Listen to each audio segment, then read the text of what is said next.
All right, let's talk about something truly huge. I mean, one of the most ambitious tech projects in the entire legal world. We're looking at India's massive push to drag its incredibly complex court system into the 21st century.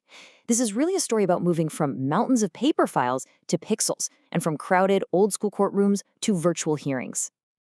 So here's how we're going to break this all down. We'll start by getting a handle on just how much pressure these courts are under.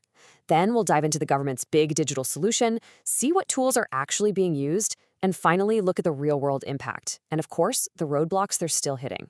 Let's get into it. To really understand why this whole digital push is so important, we first have to appreciate the problem they're trying to solve. And when it comes to India's judiciary, that problem really boils down to one word: scale. And overburdened might be an understatement. We are talking about a system that's been called overwhelmed by pretty much everyone who looks at it. The sheer number of cases just waiting to be heard is, well, it's staggering. It creates a backlog where getting justice isn't a matter of years, but sometimes decades.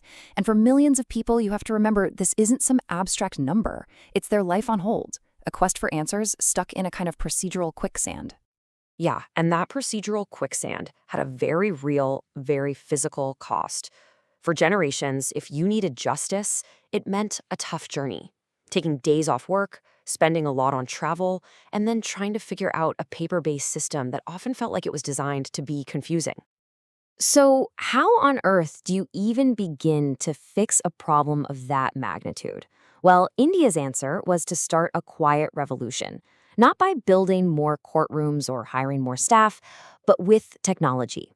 The goal was incredibly ambitious: to build a completely digital judiciary from the ground up. Now, this didn't happen overnight. It was a very deliberate, phased rollout. The eCourts Mission Mode project started with the absolute basics in Phase 1, just getting computers into the local district courts. Phase 2 was all about connecting them, building a network, and launching some really powerful online services. And now the current focus is on bringing in even newer technologies to make the whole system smarter, faster, and more open. So, what does this digital courthouse actually look like when you're using it? Let's pull back the curtain and look at the key pieces of tech that are really changing the game for everybody, from the judges on the bench to the average citizen. Okay, the crown jewel of this whole operation has to be the National Judicial Data Grid, or NJDG. This thing is a radical leap forward in transparency. For the very first time, anyone with an internet connection can just look up the status of a case, see the judge's orders, and track its progress. It's like a single, massive search engine for the entire judicial system. So if the NJGDG is the public-facing library, then the case information software is the engine room. This is the digital backbone that automates all the routine stuff: scheduling hearings, sending out notifications, managing records. This frees up the court staff to actually focus on the more complex work, which just makes the whole process run so much smoother. And this is where the walls of the courthouse literally become transparent. The Supreme Court and a bunch of high courts have actually started live streaming their proceedings. So now the public can actually watch justice happen in real time. And of course, video conferencing lets judges, lawyers, and witnesses connect from anywhere, which saves an incredible amount of time and money. To help clear out that massive backlog of smaller cases, virtual courts create a kind of digital express lane. Things like traffic tickets can now be dealt with completely online, from the moment you get the ticket to when you pay the fine. This frees up a ton of critical time and resources in the physical courts. Making justice easier to access has to start at the very beginning, actually filing a case. The e-filing system lets people submit all their documents online, 24/7. But here's the really crucial part. It's backed up by what are called e-Seva Kendras. These are physical help centers set up to help people who might not have a computer or just aren't comfortable navigating the system on their own. This technology is also reaching beyond the courthouse doors. The telelaw program is amazing. It connects people in really remote areas with lawyers for advice before they even file a case. This is so important because good advice early on can help resolve disputes and maybe even keep them out of the crowded court system altogether. Okay, so we've got all these new, powerful tools in place, but what's the real-world verdict? What has this huge technological shift actually meant for the average person in India who's just trying to get a fair hearing? The difference here is it's night and day. Think about it. Before, you had to physically travel, sometimes for days, which costs a ton of money. The status of your own case? Good luck. It was a mystery locked away in some dusty file cabinet. But now, you can join a hearing from your village. You can track your case on your phone in real time.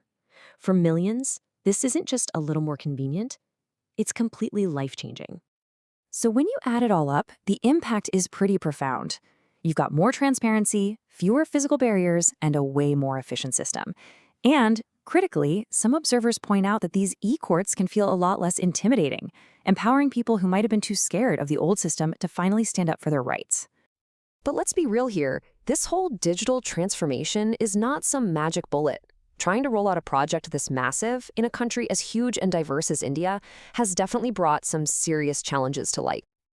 And these hurdles are no joke. You have huge gaps in internet access, especially out in rural India.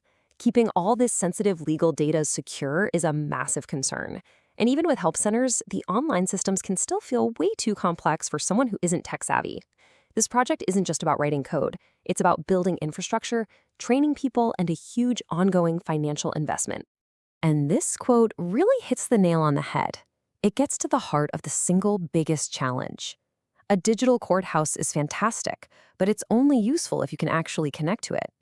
Patchy broadband creates a whole new kind of barrier, a digital divide, where justice is still out of reach simply because you can't get a reliable signal. So, at the end of the day, the technology to modernize India's judiciary is here, and you can't deny the impact it's already having. But the final challenge, the biggest test, it's not about code or servers, it's about people. The defining question really is whether this digital revolution will be truly inclusive and make sure that the gavel of justice is accessible to every single citizen, no matter where they live or how strong their Wi-Fi is.